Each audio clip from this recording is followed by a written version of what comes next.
The KJ-3000 is currently one of the most publicized yet least substantiated aircraft projects attributed to China's Airborne Early Warning and Control (AEW&C) development. It is described as a next-generation platform intended to advance China's capabilities in airborne surveillance, command, control, and intelligence gathering. It is reportedly based on the Y-20B strategic transport aircraft, which itself has been positioned as a symbol of domestic aviation progress. The KJ-3000 is said to incorporate new radar systems, engines, and mission systems.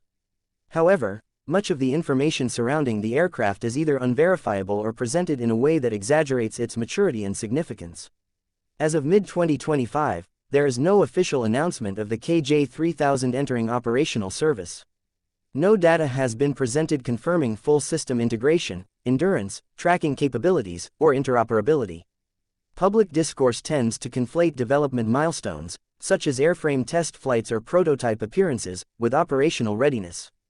This confusion benefits messaging goals but obscures the actual technical state of the program.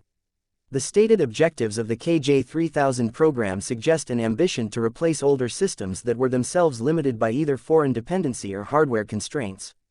The KJ-2000, for instance, is based on a modified Russian Il-76 platform and uses older radar architecture.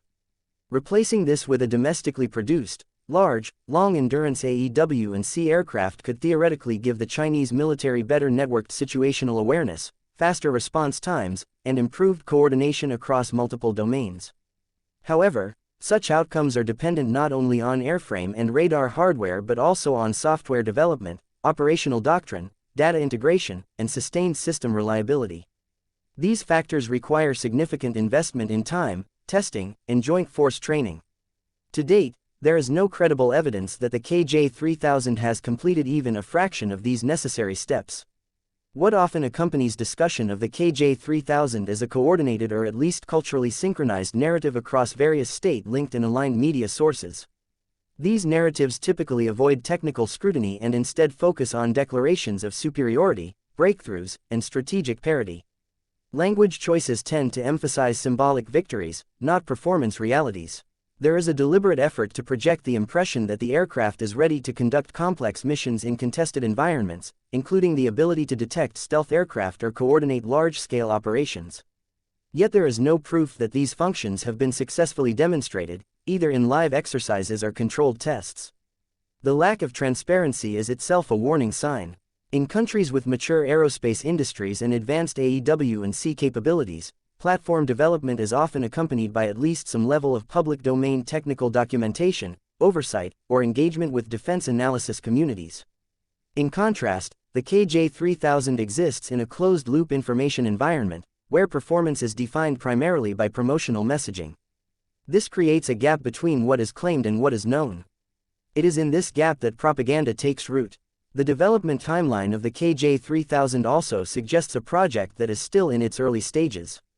Although a new AEW&C platform was discussed as a future adaptation of the Y-20 transport platform several years ago, actual physical sightings or indications of concrete progress only began to surface recently. From a defense development perspective, this means that even under ideal conditions, the aircraft is still likely years away from being fielded in significant numbers, if at all. AEW&C systems are among the most complex in any Air Force inventory. Unlike fighters or transport aircraft, their value depends not only on flight performance but on persistent, stable, secure, and high-capacity data handling across large operational areas.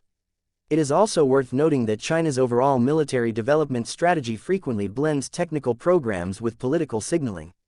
This is especially true in systems that are highly visible and symbolically powerful. The KJ-3000, as a large aircraft designed for strategic surveillance, fits squarely within this category.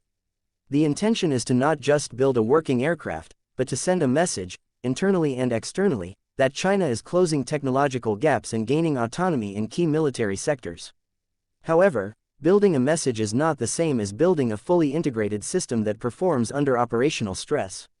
Until the KJ-3000 participates in joint command exercises, integrates into theater-wide communications, or demonstrates consistent long-range sensor capability in practice, its value remains speculative. Furthermore, Promoting an unfinished or partially functional system as a field-ready asset introduces risks to operational planning and military credibility. Inflated perceptions of capability can distort strategic calculations, provoke misguided responses, and create overconfidence within national defense leadership. From a military effectiveness standpoint, exaggerating readiness can lead to doctrinal missteps, especially in high-stakes regions where decision-making speed and system reliability are critical. While the KJ-3000 may be a real project with long-term potential, the portrayal of its current status is heavily influenced by political narratives and strategic image management. There is no available technical data confirming its radar performance, endurance, electronic resilience, or joint force integration. Flight tests and prototypes do not equate to mission readiness. The gap between appearance and function is wide, and in the case of the KJ-3000, that gap is currently filled more with rhetoric than verifiable capability. The project should therefore be understood not as a fully realized system, but as a developing platform that is still in the early phases of testing and far from achieving its stated strategic utility.